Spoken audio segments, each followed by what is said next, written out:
When one chooses to become a ProSe or self-represented litigant, one has to actually seize the day and go for it. You have to commit to achieving your end, and to do so requires recognizing you have to seize the day. This is the concept here. If you don't, you lose out. If you miss your deadlines, you're barred by statutes such as the Limitations Act, or you're barred by an equitable concept called Laches, which is basically you waited too long and you abandoned your claim. So the concept here is you have to seize the day. So the concept of Carpe Diem is a Latin aphorism famously translated as seize the day, serves as one of humanity's most enduring philosophical anchors. Coined by the Roman poet Horace in his Odes in 23 BCE, the phrase carries a literal meaning that is far more nuanced than modern culture often acknowledges. Rather than suggesting a violent grasping of time, carpe literally translates to pluck or harvest, evoking the imaginary or the imagery of gathering a ripe fruit or a blooming flower at the precise moment of its perfection. The full expression carpe diem, quantum minimum, credula pistero, advises us to pluck the day, trusting as little as possible in the next one. While contemporary society frequently misinterprets this as a mandate for reckless hedonism or impulsive risk-taking, its historical and philosophical roots demand a far more disciplined, mindful engagement with the present. When examined alongside Stoicism, a philosophy that flourished in the same Greco-Roman world, Carpe Diem transforms from a superficial battle cry into a profound framework for psychological resilience and purposeful living. Stoicism and philosophy of Carpe Diem are deeply intertwined by their shared obsession with the present moment. Both philosophies recognize the human suffering largely stems from two temporal illusions: ruminations over an unchangeable past and anxiety regarding an unpredictable future. By anchoring consciousness firmly in the current hour, an individual reclaims agency over their life. The Roman emperor, Stoic philosopher Marcus Aurelius, captured this imperative perfectly when he wrote, quote, "Do not stumble into the future, but if you must, you will meet it with the same weapons of reason which today arm you against the present," close quote. Aurelius's insight reinforces the core of Horace's warning: worrying about tomorrow is a sterile exercise because tomorrow is a construct of variables outside of our immediate control. To harvest the day is to recognize the present is the only arena where action, virtue, and true experience can occur. This alignment becomes even clearer when considering the Stoic practice of memento mori.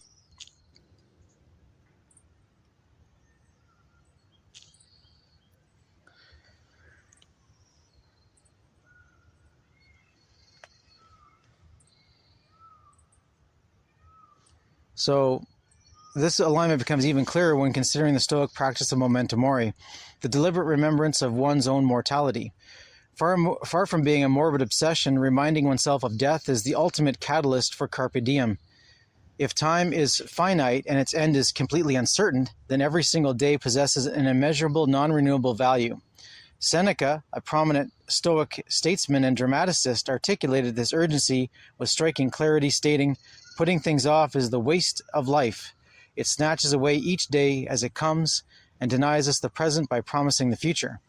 The greatest obstacle to living is expectancy, which hangs upon tomorrow and loses today." Close quote. Seneca's critique strikes at the heart of the procrastination and existential dread. When we defer our happiness, our presence, or our moral duties to some vague point in the future, we are gambling with a currency we do not inherently own. True Carpe Diem is the active refusal to participate in this gamble, choosing instead to extract immediate value from the current circumstance. Furthermore, harvesting the day requires an understanding of what is actually within our power to harvest. The Stoic philosopher Epictetus grounded his entire worldview on the dichotomy of control, separating the universe into two things that are up to us and things that are not. Epictetus observed, quote, "There's only one way to happiness, and that is to cease worrying about things which are beyond the power of our will," close quote. When Horace urges us to trust as little as possible in tomorrow, he is essentially echoing this dichotomy. The future, with all its potential fortunes and catastrophes, falls squarely in the category of things that are not up to us. Therefore, to obsess over it is to misallocate our limited mental and emotional energy. Carpe Diem demands that we redirect that energy inward, focusing entirely on our current choices, our current responses, our current opportunities for goodness. In modern context, reclaiming the true depth of Carpe Diem is essential for combating the chronic distraction and anxiety of the digital age. We're constantly pulled away from our immediate surroundings, patience, long-term anxieties, and the relentless pressure to optimize for an unseen future. Choose to genuinely pluck the day means pushing back against this fragmentation of attention. It is a commitment to experiencing the beauty of a quiet afternoon, engaging deeply in our work, and showing up fully for the people around us without the lingering ghost of tomorrow's anxieties. By filtering Horace's ancient aphorism through the rigorous lens of Stoic thought, we discover that seizing the day is not an invitation to escape reality, but an invitation to inhabit it entirely. What's important to understand here is that when you're choosing to be a self-represented litigant, you have to seize the day, you have to be fully committed, you have to be in it to win it, to do your best at all things at all times.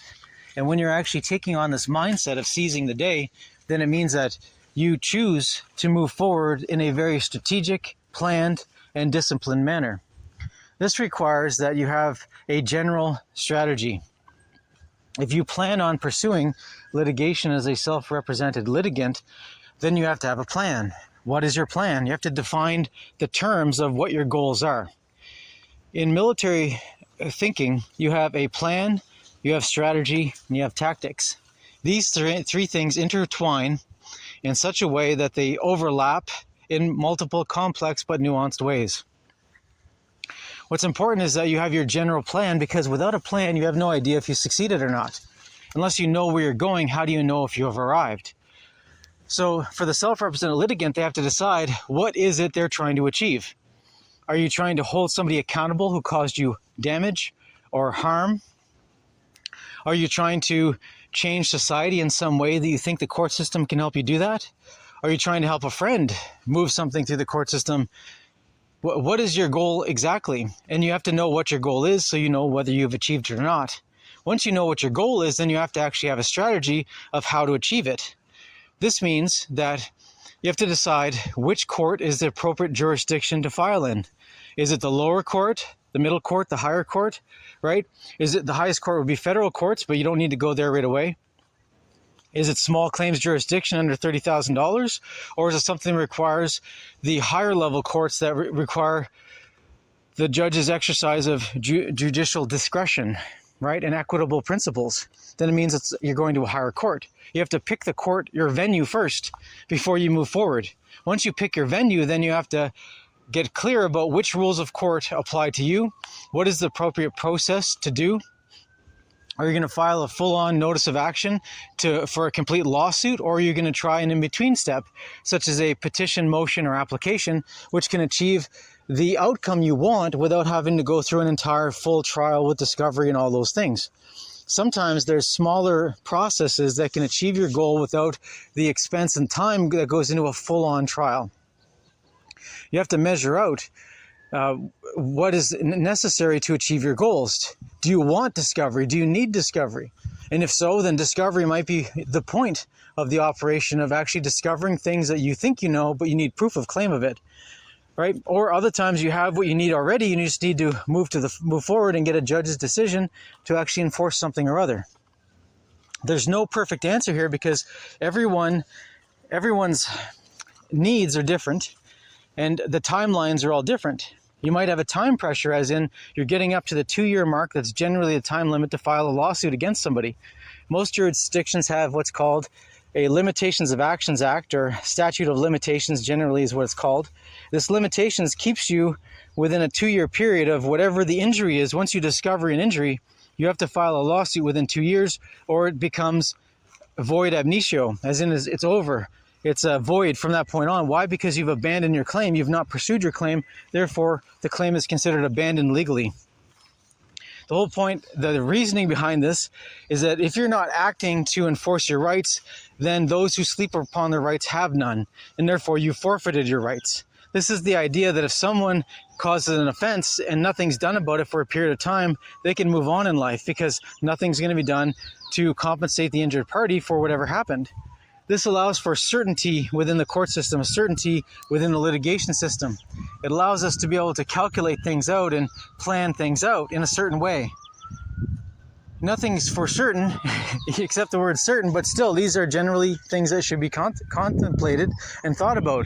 What is the time period where you discovered the issue and start counting from there? From that point on, you have 2 years to file your litigation, to begin the litigation. You don't have to finish it. You just have to start it within that 2-year period. So once you decide your general issue, then you decide your venue, then you decide your method of filing, then you have to get clear about your timelines, because you have to make sure you know what are your timelines. When you file a motion, application, or petition, each one has its own timelines, as in a certain amount of time to serve it on the other side. The other side has a certain amount of time to respond and serve you back, and then you have an opportunity to serve something back to them if they brought in a wild card in their response materials. This thing goes slow and then it goes real fast, and then you're at your hearing date. At your hearing date, you have to be prepared, which means that you have to be prepared in advance so you're ready for your hearing date, which means that you have to have all your paperwork ready. You have to have your oral representations ready. You have to have your printed briefs ready. If you plan on submitting a brief, you have to actually provide one for yourself, one for the court, one for the other side, or however many parties there are. You have to have a copy for everyone, or the court will not accept it. So you have to know these things in advance and make sure that you have everything ready in time, filed on time, served in time.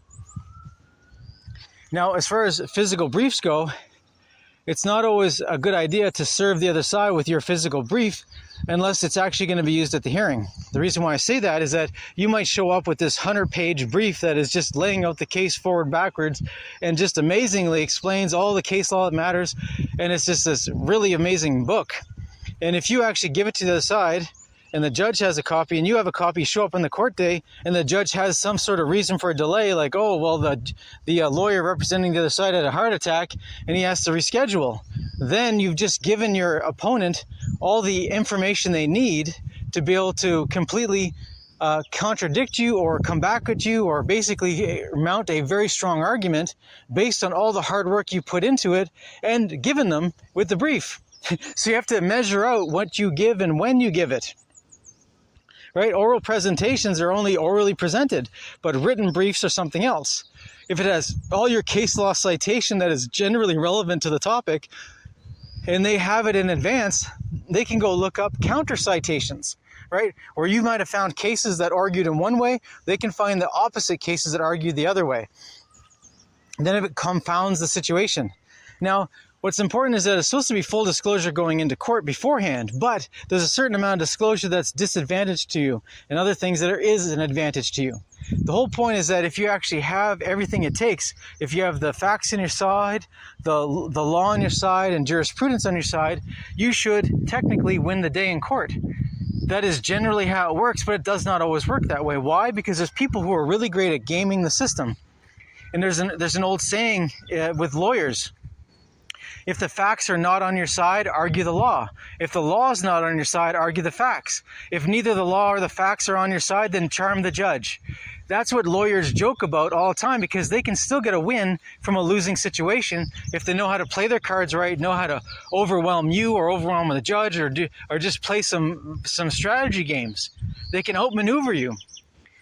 They can win not based on merit, but just sheer skill. That's why some lawyers get paid $1,000 an hour and some get paid $100 an hour. This is the difference between those two. The lawyer that's getting paid $1,000 an hour has a team of people around him that do the legal research, that do what needs to be done to actually put the grunt work in, to have the paperwork filed on time, make sure deadlines are hit, and everything is actually filed, T's are crossed, I's are dotted, and all the necessary background is provided to him or her, and they just show up in court and basically spin their magic. That's how this works. The guys down the totem pole who are basically working for like $100 an hour or whatever, they're doing all the work themselves. And it's overwhelming to them. So that can actually make them closer to the subject matter, which makes it more closer to their heart, and they can argue it more forcefully, or it can actually overwhelm them and it actually exhausts them. They don't really know what they're talking about because they don't have time to put into it. So you never know how it's going to go. But the only way you know how it goes for sure in your favor, as in to increase your chances of a beneficial outcome, is if you put the time and energy in to make sure you do all this, the planning, the strategy, and the tactics. So what is the strategy? Strategy is, so the plan is you're trying to achieve a goal. The plan is how you achieve it, which documents you're going to be filing, and then what needs to be filed in what order, and make sure everything's properly done so that if it's rejected, you can't have a deadline. See, a terrible thing would be you have a deadline on Tuesday, and you show up on Tuesday, and your paperwork is off for some reason where the clerk says, no, you've got to fix this. We're not going to accept it this way. And if you don't have time to fix it, reprint it, and refile it in the same day, you missed your deadline. And no one cares about the fact that you're late filing. The fact that you were late gives the other side an advantage and you a disadvantage. So all you have to do is be a day early and make sure everything's properly filed, everything's properly formatted, and it's accepted a day early. Then you have a 24 hours to fix it if something went wrong. You always make sure you're a day early to make sure you're not a day late. Being late is unacceptable in court. Being early is totally fine. This is the tactics that go in. So strategy is you have your plan of what you're trying to achieve. Your strategy is how you achieve it. And your tactics are what you do day to day to make sure that you're not overwhelmed. To make sure that if you only have 20 hours of research time, that you appropriately research the subject matter that actually matters and not things that are not relevant to what's coming up. If you have a deadline for Tuesday and you're 5 days away, you don't have the luxury to spend on any other subject matter other than that Tuesday deadline to be able to have everything properly researched, then put together in a proper format, and then print it off, and to make sure that it's, you have a draft print to make sure everything prints properly. Because sometimes on the computer it looks great, but when you hit the print button, it comes out all janky and screwed up. When it comes out all screwed up, you have to redo it. So the last thing you need is not spending the time and energy to do a draft print to make sure everything prints properly. And instead you just send it off to some third-party printer and you get it on the day of the hearing and it's all screwed up. And had you, printed early, you would know this, but since you didn't, you don't. And you're actually, you're screwed because you're providing paperwork that either might be rejected by the court or the clerk's office or whatever, or it might just make you look like a fool. So that's why being a day early is always better than being a day late. Even being just on time is a really big risk that is often unrecoverable when it comes to legal matters. So the point here is that you have to seize the day. You have to be in the moment. You have to be here today knowing what your future is, what you're going towards, but dealing today with the maximum benefits, as in putting your time and energy, being focused completely. If you have a hearing coming up, you have to be prepared. You have to practice your oral presentation. You have to time it to find out how long it takes for you to read your notes. How does it sound when you read it? Sometimes there's words you say that are written on a page, and when you read it, it sounds all janky. It sounds all messed up. All you got to do is swap that word for one that you can read easily, and then you sound much better. You're more pleasing to listen to by the court. So if you put words that are highly technical, but you can't pronounce them, it's not helpful to you. If you can't even pronounce the word, the judge doesn't know what you're talking about. He doesn't know what the word is because you can't pronounce it. So this is where you have to be practiced. You have to know specifically your subject matter forward and back. If you're using a word, you better know how to pronounce the word. You better know the definition of the word. You better be able to explain why that word needs to be there. These are things that actually matter in the moment of truth when you're actually moving through litigation. This is important. Preparation is important. And you have to understand that when you have a deadline coming up, you have to be in the day today, fully into it, fully committed to be prepared for that hearing. You have to have all your documents filed on time, all your affidavits filed on time and served. Everything's got to be filed, then served. And then you might even need affidavits of service depending on the jurisdiction and the specific rules of court. So you have to have affidavits for affidavits, and those have to be filed with the court before the hearing. So the judge has proof of claim that the actual documents are served on time. So if the other side says they didn't receive something, you can say, well, I have an affidavit of service here, and I know for sure that it was served because these are the particulars and this is the affidavit. So the plan is what you're trying to do generally. The strategy is how you're going to achieve it. And the tactics are making sure that every day you're living fully in the moment of that day. It means that you're not stressed out about what's going to be done tomorrow, because once you plan out and once you strategize out and once you know your schedule, then you're not going to spend time today doing your final reading of an oral presentation that has not been prepared yet. You're only going to be doing your final reading of your final oral presentation just before the hearing. Why? Because you don't want to be spending time on the wrong matters. You don't want to be spending valuable research time messing with a speech that's not ready yet. You don't want to be spending valuable drafting time messing with a text that is going to have to be redrafted anyways because you haven't finished the research. You have to do all your preliminary research. Then you have to compile your research. Then you have to take out the best of and compile it in such a way that it's easy to read, or easy narrative for the judge to follow along. A properly provided brief to the court will provide an ABCDE easy read that is expected, that it just goes along as expected. It starts at the beginning and ends at the end. And the whole thing brings the judge along a thinking pattern that makes it obvious to come to a specific conclusion that should be the conclusion you want him to come to. That's the point. The point of the brief is to actually make it brief so that you're compiling all the potential out there and refining everything down to what actually matters to the judge on the day of the hearing. You're presenting to him your general premise, the background facts, and as the law applies, and then reminding him of the jurisprudence that's relevant to this specific topic. And then you're helping him come to a conclusion, and then providing him the authorities of others who came to a similar conclusion under a similar premise and circumstance. And in the end, the judge still has the opportunity to go a different direction. But if you've been convincing about it and you've made it easy on him or her, then they might just provide exactly what you need when you need it without much fuss. Now, you never know what kind of a fight you're going to be in the actual courtroom, but your preparation is all you. There's no one but you. You have to be in the moment every day, being fully committed, fully strategized as to, okay, if I got 5 days before a hearing, what do I got to do in what order that's going to make the most sense? Get the preliminary things out of the way, get the compiling things out of the way, get the preliminary drafts out of the way, get your draft prints out of the way, and do your final editing. And then you're going to have your final print that's ready to file. You go file it early, make sure that everything goes in well, and then you have to serve it. And then, when you come up to the day of the hearing, you have to make sure that you have everything you need. You've got a copy of all the documents that are relevant for that day. Often you put it into a very organized book. It'll be a book of all your documents. It'll be, if you're filing an application, you have the application, the supporting affidavits, any counter application or counter affidavits. You have all of it together in a book, so it's easy to flip through by tabs. So whenever something is requested, you can find it real fast. It's really frustrating if you're in the middle of a court hearing and you've got limited time, like you have 1 hour hearing and the judge asks you to pull something out and you can't find it for 20 minutes. It wastes everyone's time. He gets frustrated and immediately wants to start giving the other person the decision. Why? Because it's human nature. So you want to make sure that you don't have these bumps and wrinkles and weird side steps going on. You want to make sure this is easy, straightforward, and well organized.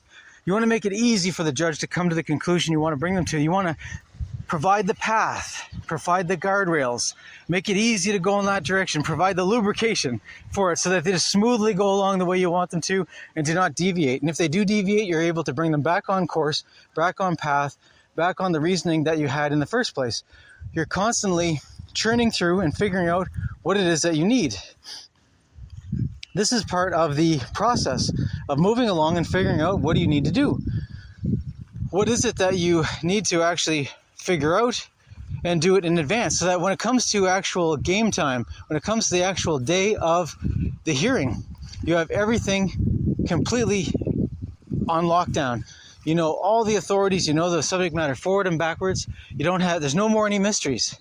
You've figured it all out. And now it's a matter of just presenting it to the court in a succinct manner that's an easy to follow narrative. And if you do this properly, it makes it actually easy on court day. Why? Because you're able to, hit the highlights. There's a term in legal circles, they call it just hit the highlights when you're doing your oral presentation. If the judge asks for more detail, you drill down. on the detail the judge cares about. And you do not drill down on the detail the judge does not care about, because you'll lose him. You're constantly trying to keep his good favor. You're trying to keep his esteem. You're trying to have him think of you beneficially, positively, in a good way. And it's difficult once you get thrown into a hole to crawl back out of it. This is one of those really interesting things to do. You need to be constantly conscious of how you are perceived by the judge. You can't allow this to become overwhelming, but you have to actually be conscious of making sure that you keep him positive, keep him thinking about things in your way. And you're able to counter whatever points that are brought up that are counterpoints against you. This is a constant thing that you're dealing with. It's a live action experience being in court. When you're actually in the phase of the planning, the strategizing, and the tactics, where you're preparing for a court day, this is where there's no real pressure of someone else breathing down your neck or demanding answers immediately. You actually have time to breathe, have time to relax, have time to prepare. You have time to get to know the material. You have time to make corrections. You have time to print off a draft document and then make further corrections. Sometimes when you look on the computer and you're looking at a draft document, it looks totally fine, but when you print it and read it in print, something looks wrong with it. Either the spacing is weird, or words don't look right, or there's just the combination of words look weird on the page. There's things that will jump off the page you as like a problem that you don't see on the computer. That's why having a pre-print, like a pre-filing printout, is great to make sure you go over your draft, make sure you can do final editing, like change this word, swap that word, change this paragraph around.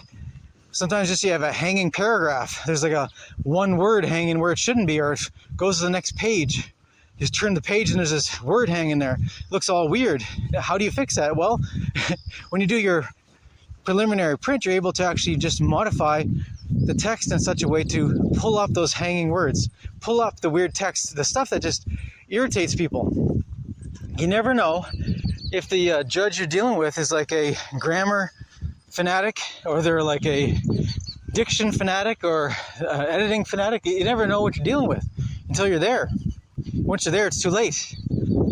So that's why I'm saying you have to seize the day. Every day you're preparing for litigation, appreciate it, because you're never going to get that day again. Once you move past that task, it's done. There's no more going back to the task because you've done it. You have to deal with something fully in the moment, commit to it, do the best you can, and move on to the next task.